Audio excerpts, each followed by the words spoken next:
Well, hi YouTubers, hi, back with the 6 Miles 60 books, and it is Backstreet Mum, a mother's tale of Backstreet Boy AJ McLean's rise to fame, struggle with addiction, and ultimate triumph. By Denise McLean, Nicole P. Gotlin, introduction by AJ McLean. Okay, so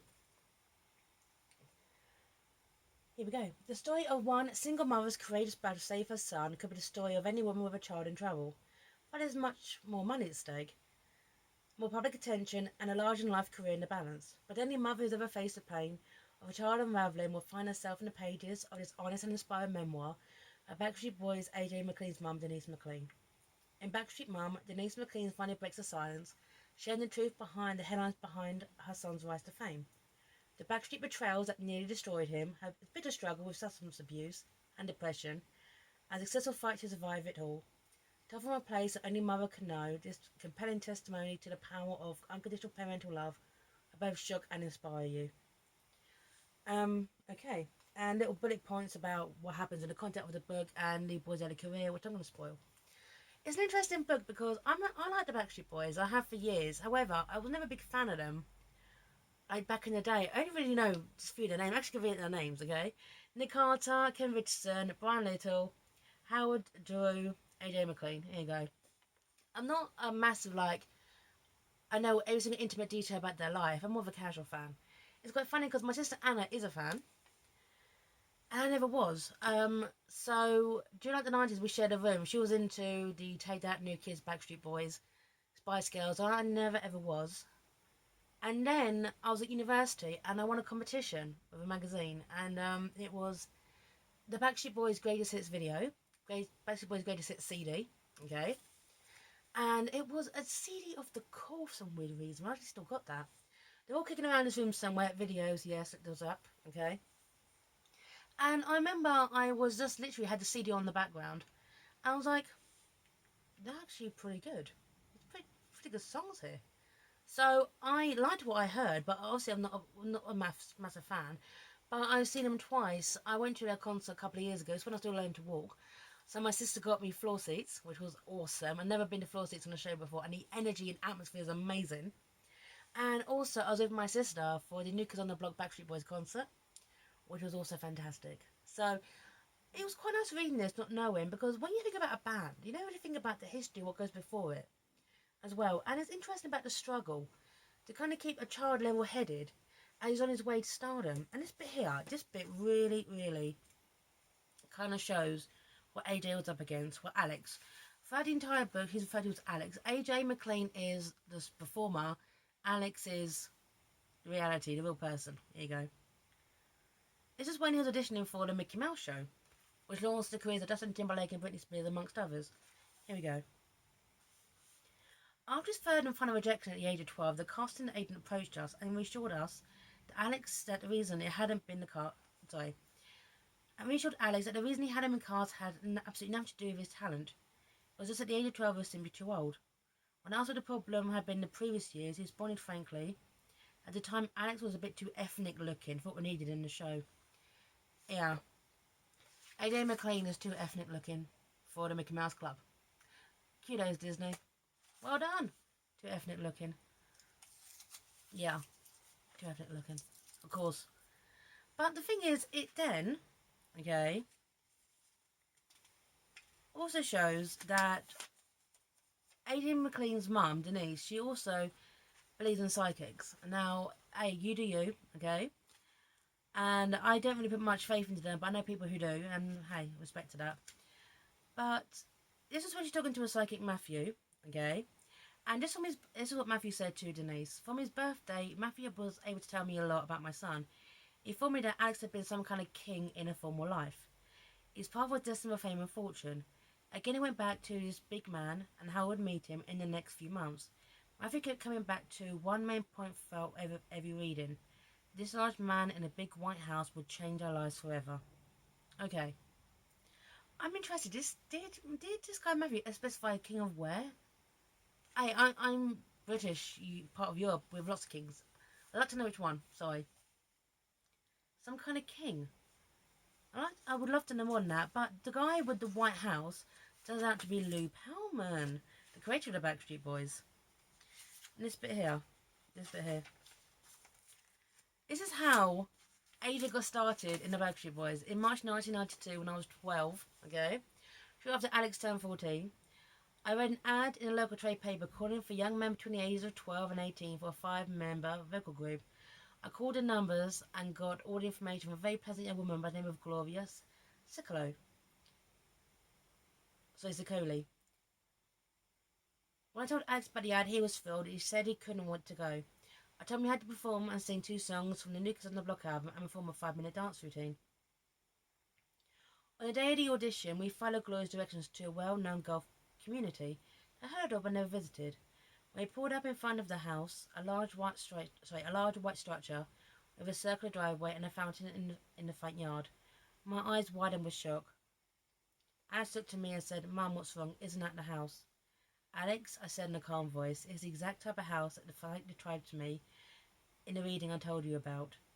I suddenly felt as if I was in a dream. All the words the psychic had said to me about the house came rushing into my head. As he pulled into the driveway, the front door opened, and a large man with glasses and light hair stepped out and quickly walked up to the car. I was speechless. So, yeah. It's interesting because there seems to be this battle between getting the boys educated, getting the boys to actually try the struggle between being a star and having a normal childhood. And the fact is that so many of them really, really struggle, but it's also quite funny as well.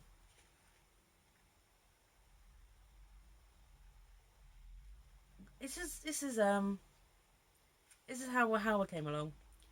Gloria asked me if I knew him, and I told her about the Latin Carnival. She asked me if I had any contact information for Tony, as she had misplaced it, and Lou really wanted him for the group. Tony's a boy that they've met previously to this. I told Gloria that I would do my best to locate a telephone number or address. When I asked Alex, he thought that Tony Donetti was actually a stage name. I got into contact with Alex's old voice teacher who had worked with Tony, and told me Tony's real name was Howard Duro. Howie. Prior to this, Alex had met Tony, who was Howie. But I thought it was just a nice, interesting twist to this. I just kind of like the idea, okay, that these 2 boys who met casually would, a couple of years later, kind of get together and form like one of the best and greatest groups of all time. Doesn't understand by those words. So yeah, Tony's real name was Howie. But it's also trying to keep the boys educated as well, because they're between the ages of 12 and 18. So they're so young. And this is how they had to do it. It's just also quite sad on some levels. Since each of the boys were at a different educational level, we had to deal with the boys on an individual basis. Brian was the easiest because he only had to finish out his senior year and keep up his grades. We hired a tutor throughout Susan's company who would travel with him when necessary to come to the band's house. Nick had to be tutored as well, but at middle school level, again we were able to hire someone to travel with him when necessary. Sometimes it was the same person who worked with Brian. Alex was another story. His high school did not want to cooperate. The policy was that once Alex exceeded his stick-day limit, he either had to drop out or get bumped back a year. So, finally, the school suggested that Alex be involved in an experimental school that had been set up to help high school dropouts and underprivileged families continue their education while working full time. Most of the kids had to help their single parents' household financially. In order to Alex to attend that school, he had to become a dropout. Go figure. Wow. And the thing is, it actually makes it clear. The school suggested that Alex be enrolled in an experimental school that was set up to help high school dropouts from underprivileged families continue their education while working full time. That's what he had to become, basically be able to do his education and be a Backstreet Boy. Kind of some truth to that, because obviously he was supporting his family, but still. This bit here, now, if you're American, you won't know why this is so funny, okay? This is when they're getting their brand up, they're touring, they're making it work, okay? This bit here, now, this book came out in, 2003, okay? Let me just read this bit out. This is when they're doing a European tour, and this bit here. The record company helped out by arranging for the boys to go out for the opening act for a popular British group named PJ and Duncan. The tour was relatively short, so we heard the Smash Hits tour would be rescheduled quickly. To no one's surprise, the Backstreet Boys grabbed the hearts of the audience from song 1. The girls screamed and cried and sang along with every word. It soon became obvious to the headliners that there were just as many signs of the Backstreet Boys in the audience as the PJ and Duncan. The Backstreet Boys also intruded on PJ and Duncan's merchandise sales, and that caused some problems. The Smash Hits tours rescheduled, so that began right after the first leg of the PJ and Duncan tour ended. That worked out well for the Backstreet since they allowed them to jump off the PJ and Duncan tour to do Smash Hits and jump back onto the tour, giving them great coverage in the British market.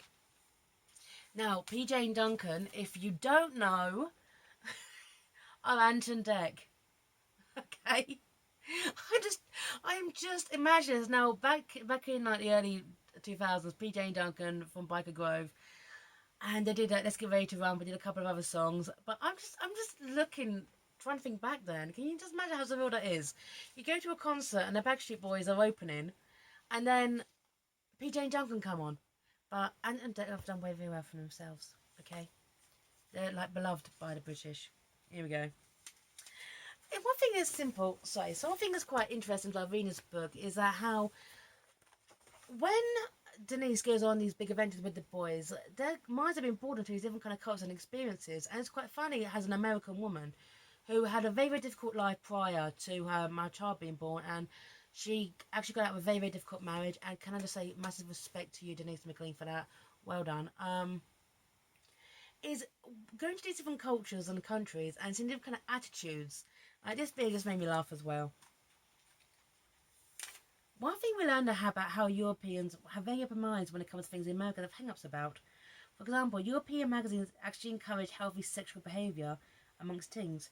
From what I learned through conversation with parents, the thinking was that if sex was not kept from children like a big taboo, they were still inclined to experiment so much. Not necessarily our way of thinking, but hey, whatever works. Whatever works. So it is interesting to see these boys in the European tours, kind of seeing how Europe is so different to like the rest of the world, European cities. Well, one thing I absolutely love is just some of writing narrative is Denise McLean. Now this book came out in 2003. Now obviously at the time the group was struggling with addiction, and a lot of them had health issues too. Is this a story about a woman who narrative structure, as a writing point of view, she's very, very direct. She's very, very direct in her style. Now, a lot of other authors, or mothers, if you were writing a book, would be a bit more diplomatic. Not her. She's straight to the point. She's very, very to the point.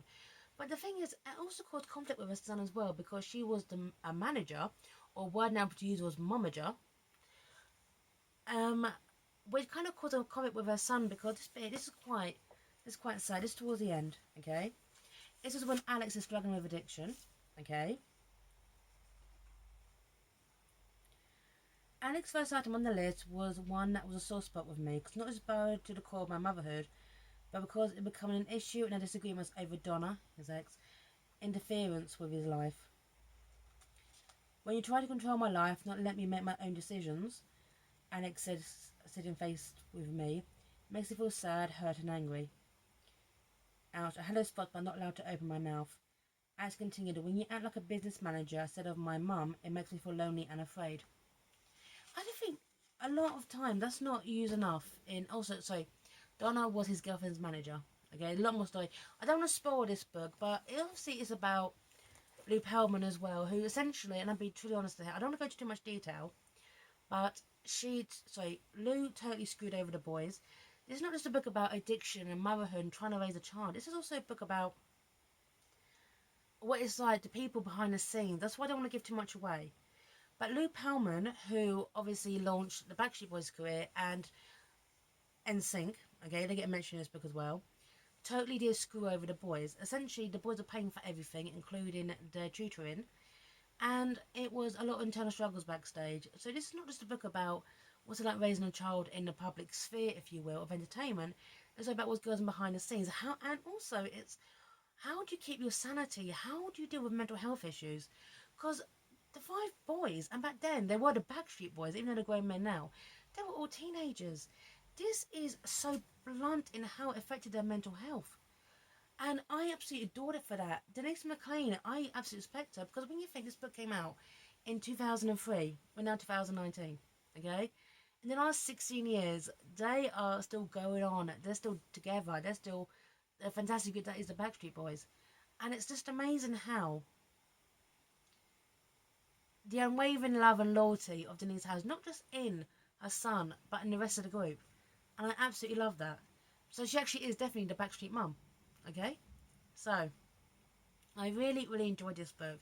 As a fan of the Backstreet Boys, it taught me so much about the internal scenes, politics behind the group, what they had to go through, what they had to lose, how to deal with the hangers-on, the glompers, okay?